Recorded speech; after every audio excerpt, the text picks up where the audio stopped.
কিছুদিন আগে বাসার থেকে চলে গেছে। ৩টা বাজে খবর পাইছি আমার ছেলে আব্দুল্লাহ হাতে নাকি পায়ে গুলি খাইছে। সন্তান হারানোর বেদনা নিয়ে ক্যাম্পাসে মা ছাত্র আন্দোলনে গিয়ে আর মায়ের কোলে ফেরা হয়নি আব্দুল্লাহ সিদ্দিকের। সেই কষ্ট বুকে চেপে নিয়ে দিন কাটছে মায়ের। শহীদ মিনার যা দেখে আমার ছেলের ভেতরে পড়ে আসছে মাটিতে। আপনার ছেলের চেহারা দেখেন, আমার ছেলের পা দেখেছি যে আমার ছেলে এইটা। আমার ছেলের পাও দেখছি, পাওনা ধরে বললাম এটা আমার ছেলে, এটা আমার ছেলে।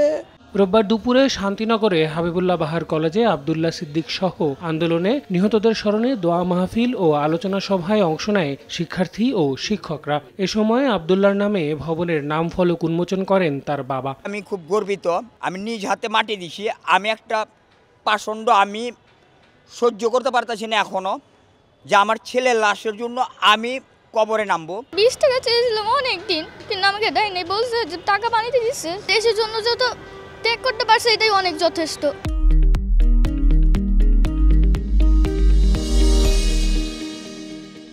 প্রতিটি জায়গা থেকে বৈষম্য দূর করা সহ নিহতদের রাষ্ট্রীয় মর্যাদা দেওয়ার দাবি জানানো হয়। স্মরণসভায় আব্দুল্লাহ সিদ্দিকের বাবা মাকে সম্মানসূচক জাতীয় পতাকা এবং সম্মাননা স্মারক তুলে দেওয়া হয়।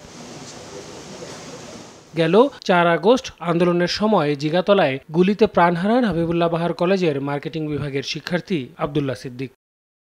এদিকে বিএফ শাহীন কলেজের শিক্ষার্থীরা তাদের সহপাঠী শফিকুদ্দিন আহমেদ আহনাফের স্মরণে তার জায়গাটি ফাঁকা রেখেই পরীক্ষায় অংশগ্রহণ করেন। আহনাফও একই দিনে মিরপুর 10-এ গুলিতে নিহত হন।